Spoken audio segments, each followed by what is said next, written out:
বিসমিল্লাহির রহমানির রহিম।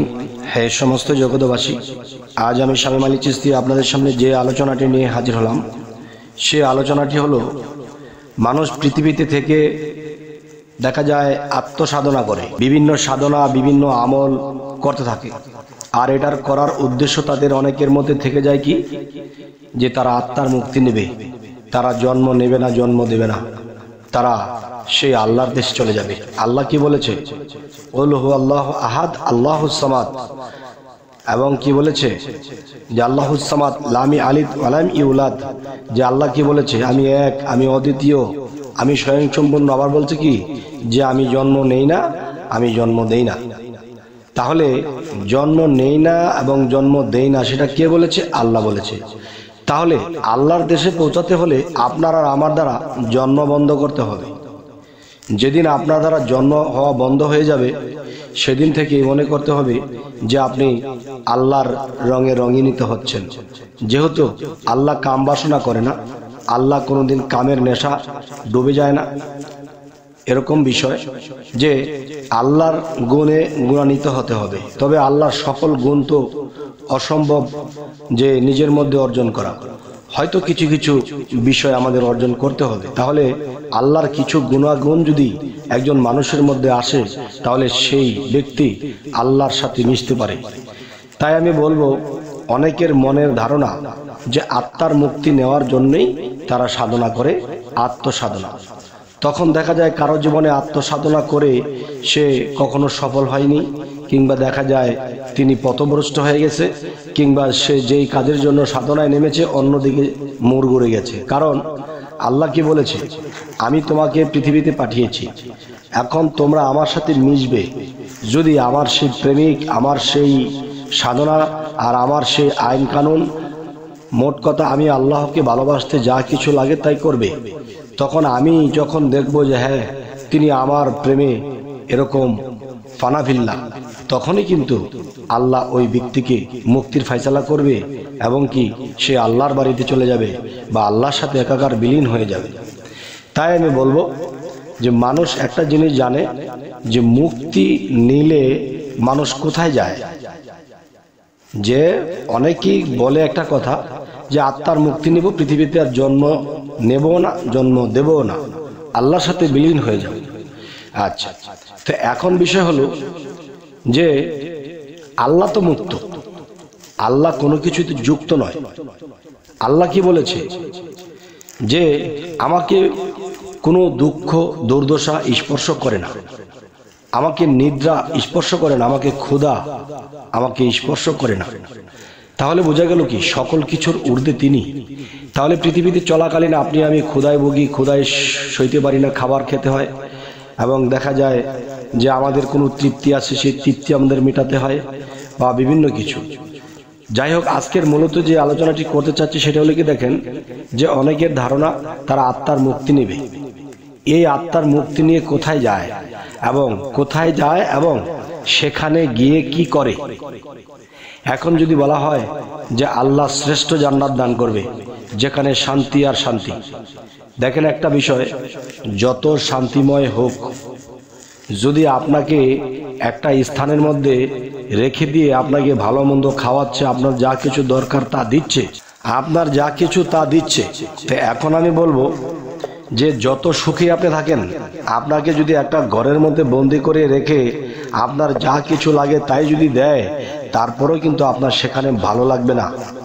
যেমন আপনি নিজে নিজে কল্পনা করুন যে সমস্ত কিছু আপনার আছে, যা চান তাই পান, আপনাকে একটা জায়গায় বন্দি অবস্থায় রেখে দিয়েছে, এখানে আপনি সুখে শান্তিতে আছেন, কিন্তু একদিন 10 দিন 5 দিনের পরে কিন্তু আপনার আর ভালো লাগবে না।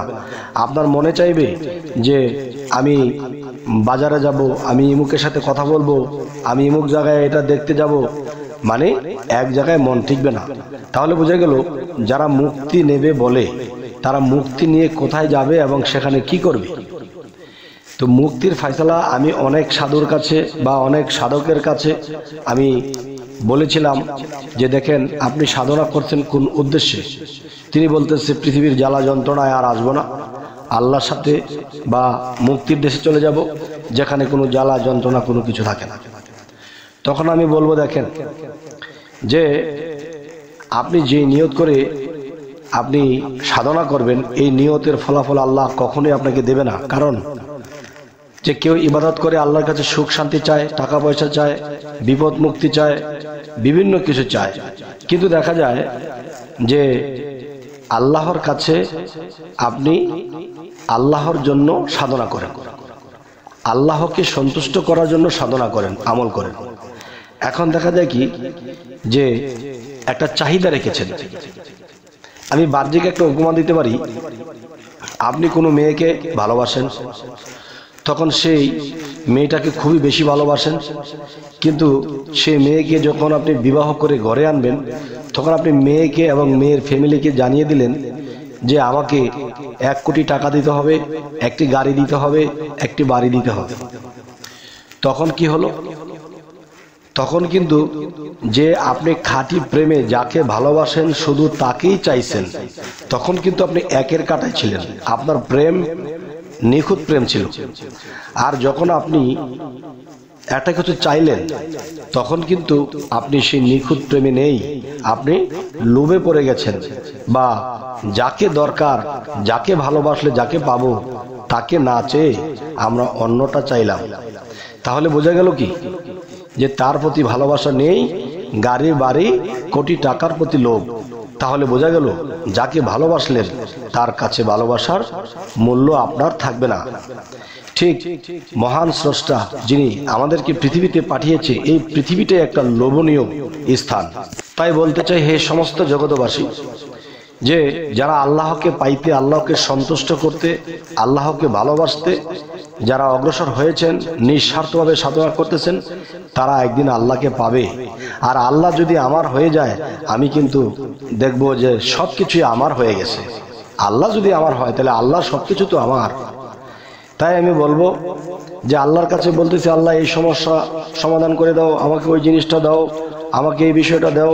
তাহলে বোঝা গেল যে আল্লাহর ইবাদত করতেছি আর আল্লাহর কাছে চাইতেছি যে আল্লাহ আমার সমাধান করবে, আল্লাহ আমাকে এই জিনিস দেবে। তাহলে কিন্তু আল্লাহর প্রতি সেই ভালোবাসাটা রইল না, রইল কি? এটা দোটানা হয়ে গেল। আচ্ছা, তাহলে এখন বলবো খাঁটি প্রেমিক যারা, তারা কখনোই এটা চাবে না। কারণ আমার কি দরকার, জানা আছে তার, সে তার কাছে আমি যা চাবো এর চেয়ে বড় কিছু সে দেবে, তার মনে আছে, তার অন্তরে আছে। কিন্তু এর চেয়ে ছোট জিনিস আমি চেয়ে বসেছি, তখন কি হলো? তখন তার কাছে আমি দোষী হয়ে গেলাম, আমার অরিজিনাল প্রেম ডুপ্লিকেট হয়ে গেল। তাই বলবো, হে সমস্ত জগৎবাসী, যে ছোট্ট কথাটি বলার সেটি বলা হলো না, সেটি শুনুন। যে মানুষ মুক্তি নিয়ে কোথায় যায় এবং সেথায় গিয়ে কি করে? যদি কেউ ভাবে যে আল্লাহর সুখ স্বাচ্ছন্দ্যর এমন একটি রাজ্য বা এমন একটি স্বর্গ, এমন একটি বেহেশত, এমন একটি জান্নাত তৈরি করে রেখেছে, সেখানে শুধু সুখী শান্তিতেই থাকবো, না বাবা, অসম্ভব। এটা কি আত্মার মুক্তি বলে না। এটার মূল বিষয় হলো যে আল্লাহ যদি চায় পৃথিবীর এই প্রান্ত সে প্রান্ত চলে যাবে, পৃথিবীর বাহিরে চলে যাবে, কোথায় কি দরকার তিনি চলে যাবে, মিনিটে মাইল চলে যাবে। তাহলে বোঝা গেল কি যে আল্লাহ সর্বময় বিরাজিত, আল্লাহ মুক্ত, আল্লাহকে বাধা দেওয়ার কেউ নেই। ঠিক একটা মানুষ যদি পৃথিবীতে সাধনার দ্বারা মুক্ত হয়, তাহলে সেও কিন্তু পৃথিবীর এপারে সেপারে যে কোনো স্থানে সে যখন তখন যেতে পারে, মুক্ত। মুক্ত তো মুক্তই, তাকে ঠেকাবার কেউ নেই। তাহলে বোঝা গেল কি যে তখন এই পৃথিবীতে থাকাকালীন কিন্তু এই সাধকের পিছে বা এই সাধুর পিছে বা এই পীরের পিছে বা এই মুর্শিদের পিছনে অনেক মানুষ এসেছে, বিশ্বাস করেছে, অনেকের ফলাফল পেয়েছে, ভালো হয়েছে, ভালো লেগেছে। তো এখন বিষয় হলো যে অনেক মানুষ কিন্তু তাকে ভালোবাসে, কেউ গুরু হিসেবে ভালোবাসে, কেউ মুর্শিদ হিসেবে ভালোবাসে, কেউ ভালো মানুষ হিসেবে ভালোবাসে, কেউ তার কাছ থেকে উপকার পেয়েছে, আশিক হিসেবে তাকে ভালোবাসে। তো এখন আমি যেটি বলবো, এই লোকগুলো পৃথিবীতে আছে, থাকবে। তো এখন এরা যদি কোনো বিপদে পড়ে বা কোনো সমস্যায় পড়ে, তাহলে কিন্তু সে আউলিয়াকে, সে মুর্শিদকে স্মরণ করবে, আমরা এই বিপদে আছি, এই সমস্যায় আছি, হে আল্লাহর ওলি, হে মুর্শিদ, আপনি রক্ষা করুন। তখন তার সাথে কি আল্লাহর কানেক্ট হয়ে গেছে। কারণ তাকে বলা মানে কি, আল্লাহকে বলা। তার কাছে সাহায্য চাওয়া মানে কি, আল্লাহর কাছে চাওয়া। কেননা যে কি বলেছে দুনিয়াতে যে একজন কামেল মুর্শিদের হাত হলো রাসূলের হাত, আর রাসূলের হাত আল্লাহর হাত। তিনটা হাত যদি একটা হাত হয়, তাহলে একজন মুর্শিদকে যখন বলা হবে সমস্যার কথা, তখন সেই মুর্শিদ তো দেহ ত্যাগ করে চলে গেছে, কিন্তু তার আত্মা তো মৃত্যুবরণ করেনি, তার আত্মাটা মুক্ত। যখন এখানে সেখানে যাইতে পারে। কোনো ভক্ত যখন বিপদে পড়ে ডাক দিয়েছে, তখন সেই আত্মা সেই মহাত্মার সাথে মিশ্রণ হয়ে যখন মহাশক্তিশালী হয়েছে, তখন সে আল্লাহ মুর্শিদ রূপে এসে সে ভক্তদের রক্ষা করে। সুবহানাল্লাহ।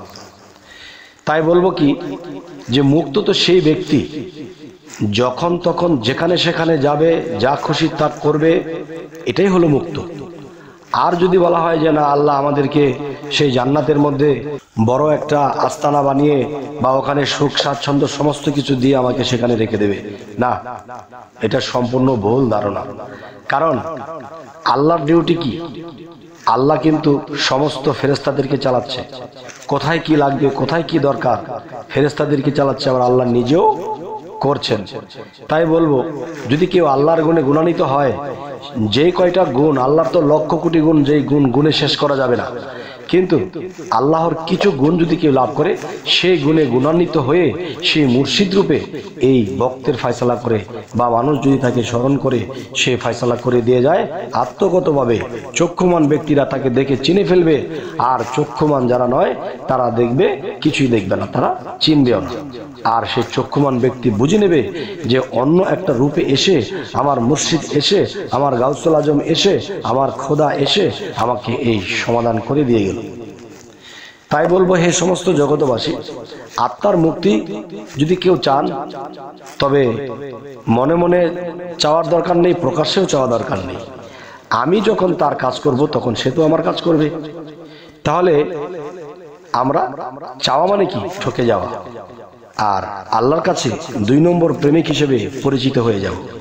আর নিঃস্বার্থভাবে যখন সাধনা করব, শুধু তাকেই চাই, শুধু তাকেই ভালোবাসবো, যদি এখানেই থাকি, তাহলে আমার কি দরকার? জানা আছে তার, চাওয়ার দরকার নেই আমার। তবে হে সমস্ত জগতবাসী, আজকের আলোচনা আপনাদেরকে কি বোঝাতে চাইলাম, এবং সামনে কি ধরনের আলোচনা চাইছেন অবশ্যই জানাবেন। আমাদের চ্যানেলটিকে সাবস্ক্রাইব করে রাখবেন। সকলে ভালো থাকবেন। আল্লাহ হাফিজ।